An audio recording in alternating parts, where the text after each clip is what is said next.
Hello NEET aspirants, आप लोग का नीट का रिजल्ट आ चुका है। अब आप नीट काउंसलिंग के रजिस्ट्रेशन प्रोसेस का वेट कर रहे हैं। आखिर रजिस्ट्रेशन कब से स्टार्ट होगा, नीट काउंसलिंग कब से स्टार्ट होगी और किस तरीके से आपको कॉलेज मिलेगा, ये तमाम जानकारी आपको चाहिए। इस वीडियो में मैं आपको पूरी जानकारी दूंगा कि आखिर नीट की काउंसलिंग प्रोसीजर जो है कब से स्टार्ट होने वाली है और किन किन बातों का ध्यान रखना है और किस तरीके से आप नीट यूजी की काउंसलिंग कर सकते हैं जिससे कि आपको कॉलेज मिलने की संभावनाएं बेहतर होगी। बच्चों, मेरा नाम मृणाल कश्यप है, मैं फाउंडर और डायरेक्टर हूं एमसीएम इंस्टीट्यूट पटना का। बच्चों, जैसा कि आपको पता है कि इस बार का जो नीट का रिजल्ट आया है वो काफी चौंकाने वाला हुआ है। जिन बच्चों को लगता है कि आखिर मुझे कॉलेज मिलेगा या नहीं मिलेगा, वो कमेंट में एक बार जरूर बताइएगा कि आपका स्कोर कितना आ रहा है। उसके बेसिस पे हम आपको जरूर गाइड करेंगे कि आपको कॉलेज मिलते हुए दिख रहा है या नहीं दिख रहा है। बच्चों, नीट काउंसलिंग को लेकर थोड़ा सा लेट होने की जो संभावना है वो इसलिए भी है क्योंकि बहुत जगह पे इसका जो केस है वो चल रहा है। अब ऐसे कंडीशंस में वो बच्चे परेशान हैं जो पार्शियल ड्रॉप लेना चाहते हैं। पार्शियल ड्रॉप जो बच्चों लेना चाहते हैं उसके लिए भी एक बड़ा अपडेट आया है। बड़ा अपडेट ये है कि आप अब पार्शियल ड्रॉप नहीं ले सकते हैं। तो जो नीट 26 देने वाले हैं उनको ये बात को जरा समझ में आना चाहिए कि ऐसा ना हो कि हम बीडीएस ले लेते हैं, बीएचएमएस ले लेते हैं, उसके अलावा भी हम क्या करेंगे कि नीट का जो एग्जाम है वो देंगे और नीट 26 क्लियर होगा तो देन की हम एमबीबीएस ले सकते हैं। ऐसे केस में इसको पार्शियल ड्रॉप बोलते हैं और पार्शियल ड्रॉप लेना सही है या नहीं है वो भी मैं आगे वीडियो में बताने वाला हूं। पहले बात करते हैं नीट यूजी काउंसलिंग 2025 का। कैसे आप रजिस्ट्रेशन करेंगे, क्या क्या डॉक्यूमेंट्स रिक्वायर्ड होगी और क्या उसके प्रोसेस होंगे, रूल्स एंड गाइडलाइंस पूरी तरीके से बात करूंगा मैं आपके सामने। यहां पे एक एक बातें हम करने वाले हैं कि आखिर नीट की जो काउंसलिंग है उसका डेट आ चुका है, क्या क्या इंपॉर्टेंट डेट रहने वाला है और कब से आपकी काउंसलिंग स्टार्ट होगी। अब यहां पे आते हैं नीचे ही, जैसे ही आप आगे बढ़ेंगे और यहां पे कुछ कुछ पॉइंट्स है जो आपको ध्यान रखना है, कुछ कुछ चीजें आपको ध्यान रखना है। अब ऐसे केस में ध्यान क्या रखना है वो देखिएगा। पहली बात कि आपको पता होगा कि नीट यूजी का एग्जाम डेट जो रहा था वो 4 में रहा था और आपका 14 जून को रिजल्ट अनाउंस हुआ था। यहां पे आपको जो काउंसलिंग का अथॉरिटी है वो एमसीसी है और एमसीसी काउंसलिंग अथॉरिटी जो है वो कौन से कोर्स ऑफर करती है, तो MBBS, BDS, BSc, nursing, AYUSH और BVSc and AH. Total counselling 4 round का काउंसलिंग होता है, राउंड 1, राउंड 2, उसके बाद मॉपअप राउंड और स्टे वैकेंसीज राउंड। तो टोटल चार राउंड आपकी काउंसलिंग होगी जिसमें इस तरीके से आपके होंगे। काउंसलिंग का जो मोड होता है वो बिल्कुल ऑनलाइन होता है और ऑफिशियल वेबसाइट mcc.nic.in पे आपका जो है पूरा का पूरा काउंसलिंग होता है। All India quota seat coverage जो होता है 15% जो सीट है वो ऑल इंडिया कोटा का होता है, plus 100% seat in AIIMS, JIPMER, deemed and central universities के लिए होता है। उसके बाद स्टेट कोटा का 85% government and private college seat बाया स्टेट लेवल काउंसलिंग होता है। ठीक है, तो 15%, इसका मतलब क्या है, अगर आप जैसे बिहार के हैं तो आप बिहार के 85% स्टेट काउंसलिंग से आपको सीट मिलेगा और 15% जो सीट है वो ऑल इंडिया कोटा से आपको मिलते हुए दिखेगा। ठीक है, अब आप में से बहुत लोग ये पूछेंगे कि सर ऑल इंडिया काउंसलिंग करवाना सही रहेगा या स्टेट की काउंसलिंग करवाना सही रहेगा, उसमें भी कौन से स्टेट की काउंसलिंग करवाना ज्यादा सही रहेगा। तो पहली बात कि जो आपका स्टेट की एलिजिबिलिटी होगी उसकी काउंसलिंग तो आपकी बनती है, उसकी काउंसलिंग तो जरूर करवाइएगा। उसके बाद आपको मेरे हिसाब से ऑल इंडिया काउंसलिंग भी करनी चाहिए और स्टेट काउंसलिंग भी करनी चाहिए। और अगर इससे ज्यादा अगर कंफ्यूजन है तो आप हमसे कर सकते हैं, आपको हम अपना कांटेक्ट डिटेल्स भी हम आपको दे रहे हैं और इस नंबर पे आप मुझे व्हाट्सएप करिएगा। कोई भी अगर आपको काउंसलिंग से रिलेटेड जानकारी होगी, दिक्कत होगी तो हम आपको आगे गाइड भी करते हुए चलेंगे। मेरे साथ आप पेड काउंसलिंग के लिए भी जा सकते हैं और पेड काउंसलिंग के लिए आप या तो व्हाट्सएप करिए या फिर डायरेक्टली आप हमारे वेबसाइट को विजिट करिएगा। ठीक है, यहां पे आप हमारे वेबसाइट को विजिट करने के लिए collegekagyan.com हमारा वेबसाइट है, उसको विजिट करके आप नीट की काउंसलिंग का जो प्रोसेस है उसको कंप्लीट हमारे साथ कर सकते हैं। हमसे बात करने के लिए हमसे जो भी आपको गाइडलाइन चाहिए वो भी हम आपको बताएंगे। तो यहाँ पे जैसे ही आप करेंगे आपको यहाँ पे वेबसाइट ओपन हो जाएगा और इस वेबसाइट के माध्यम से आप यहाँ पे काउंसलिंग कर सकते हैं, आप हमसे बात कर सकते हैं और नीट की काउंसलिंग यहाँ पे है और यहाँ पे जाकर के आपको बुकिंग करनी होगी। देखिए नीट यूजी काउंसलिंग है प्रॉपर, हम आपको 1-to-1 काउंसलिंग करेंगे, कॉलेज ब्रांचेस भी आपको सजेस्ट करेंगे, तो ओवरऑल हर चीजों का डिटेल्स आपको यहाँ पे मिलते हुए आपको नजर आएगा। चलिए काम की बात यहाँ पे ये करते हैं कि आपको कॉलेज नीट के रैंक के बेसिस पे मिलेगा, कैटेगरी के बेसिस पे मिलेगा और सीट एबिलिटी के बेसिस पे मिलेगा। बहुत सारे आपके दिमाग में चल रहा होगा कि आखिर सर नीट का प्रोसेस कब से स्टार्ट होगा, सॉरी काउंसलिंग का प्रोसेस कब से स्टार्ट होगा। तो काउंसलिंग का जो रजिस्ट्रेशन डेट है राउंड 1 का, हमें ऐसा लगता है कि जुलाई आपका टेंटेटिव डेट रहने वाला है 1 जुलाई को। तो चॉइस फिलिंग एंड लॉकिंग का जो डेट होगा वो जुलाई का 1 या 2 वीक का होगा। राउंड 1 का सीट अलॉटमेंट रिजल्ट कब आएगा, तो आपका जुलाई का 3 या 4 वीक का होगा। Reporting to the allotted college जो होगा वो जुलाई के 4 वीक तक होगा और राउंड 2 का जो रजिस्ट्रेशन है वो आपको अगस्त 2025 तक चलेगा।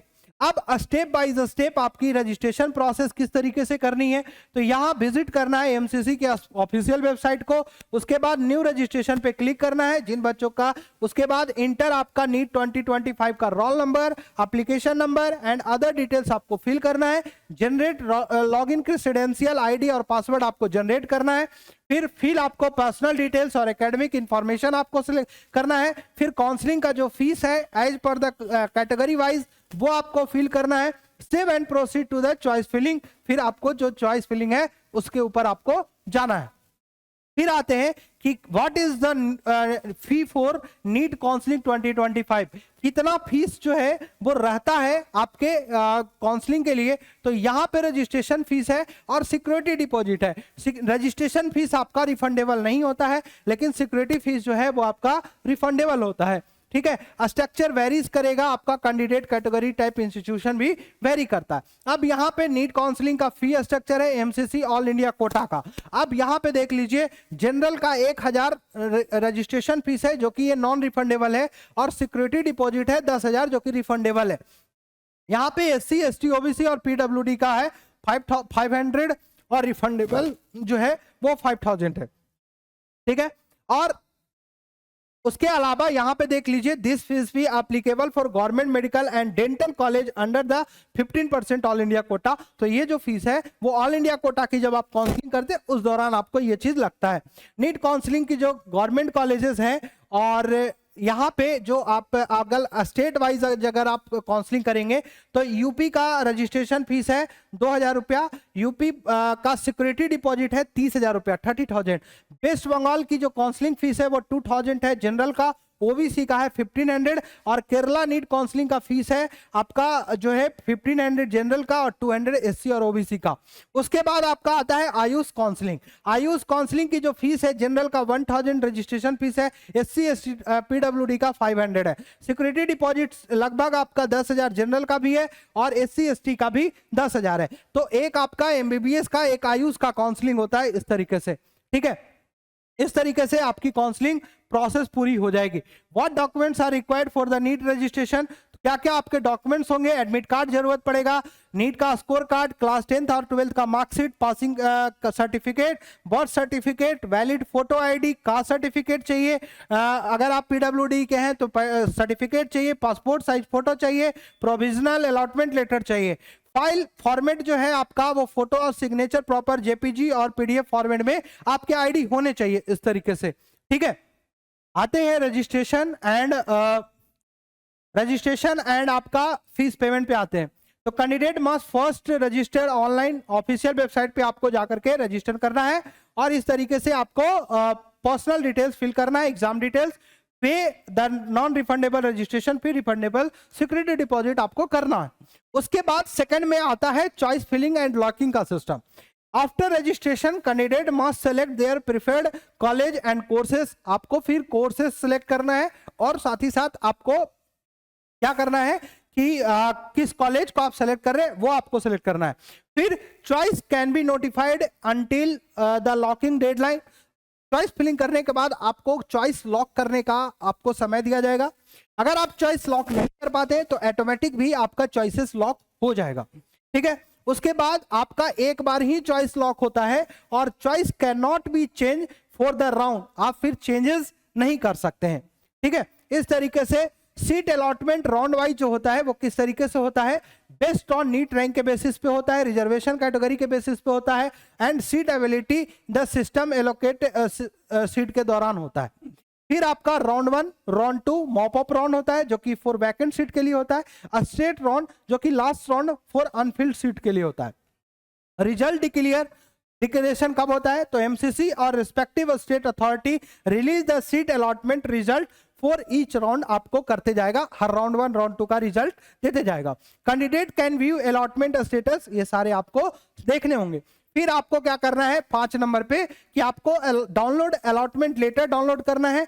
डाउनलोड करने के बाद आपको जो है ऑफिशियल प्रोविजनल अलॉटमेंट लेटर आपको दिया जाएगा, काउंसलिंग पोर्टल पे आपको मिल जाएगा। This document is required during reporting the allotted institute. जो भी कॉलेज में आपको जाना है एडमिशन के लिए तो वहां पे अलॉटमेंट लेटर आपको लेकर के जाना होगा। फिर आपको रिपोर्ट करना होगा कॉलेज में, तो कह रहा है कि visit the allotted medical college and dental college with in given time frame.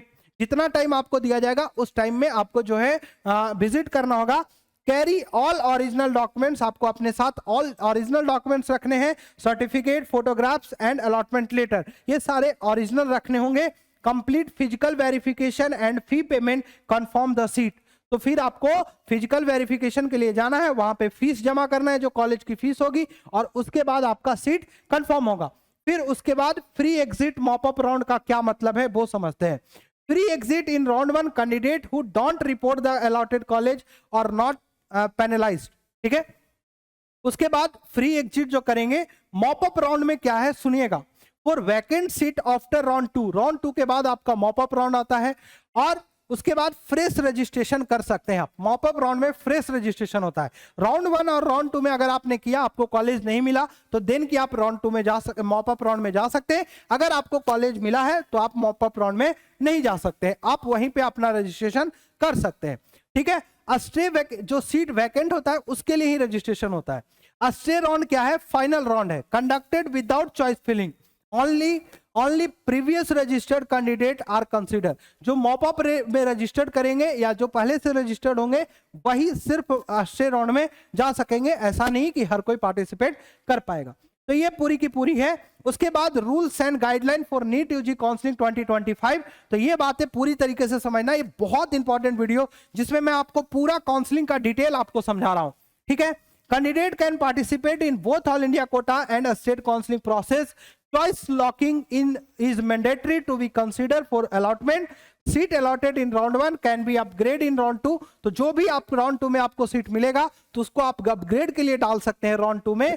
If a seat is accepted in round 2, the candidate must join the seat, ठीक है, must join the college। तो आपको जो भी सीट अलाउड होगा वो आपको accept करके जो है आपको करना है। Candidate not allowed in seat in round 1 और round 2 can participate in mop up round. अगर आपको कॉलेज नहीं मिला है, candidate not allowed a seat, अगर आपको सीट मिला है और आपने राउंड 1 राउंड 2 में सीट नहीं लिया तो मॉप अप राउंड में आप नहीं जा पाएंगे, ठीक है। Refundable security deposit is forfeited if the seat is not joined after allotment. MCC will conduct a से vacancy round for remaining seat is deemed university, ठीक है। तो ये पूरी बात आपके सामने है जो कि मैंने आपको बता दिया। फाइनल टिप्स कैंडिडेट आपको मैं दे देता हूं कि आखिर फाइनल टिप्स क्या रहने वाला है।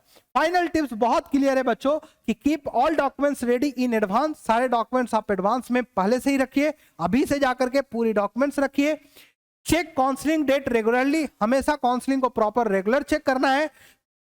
Fill maximum choice in preferred order, जितने भी चॉइस फिलिंग करनी है वो बहुत अच्छे तरीके से करनी है, और इसमें चॉइस फिलिंग में हम आपकी मदद करेंगे। चॉइस फिलिंग बिल्कुल अच्छे तरीके से आपको होनी चाहिए, और चॉइस फिलिंग में मैं आपको जरूर हेल्प करूंगा, ठीक है। और यहां पे एक चीज और है कि carefully lock the choice to avoid auto locking. आपको केयरफुली अपना चॉइसेस लॉक करना है, अवॉइड करना है ऑटो लॉकिंग का, ठीक है। Report to the allotted college within the deadline, तो डेडलाइन के अंदर आपको पूरे तरीके से रिपोर्ट करना है। तो ये जो आपके 5 बातें थे बहुत महत्वपूर्ण बातें थे जिसको आपको बहुत ध्यान से हर समय करना है बच्चों। अगर आप चाहते हैं पेड काउंसलिंग करवाना, इसके लिए आप हमारे वेबसाइट को विजिट कर लीजिए। इस वेबसाइट के माध्यम से हम आपकी पूरी की पूरी काउंसलिंग प्रोसेस आपको करके दिखाएंगे। आपको नीट की काउंसलिंग हम आपके लिए करेंगे और पूरे अच्छे तरीके से नीट की काउंसलिंग हम आपके लिए करके आपको कॉलेज दिलवाने में काफी मदद करेंगे बच्चों।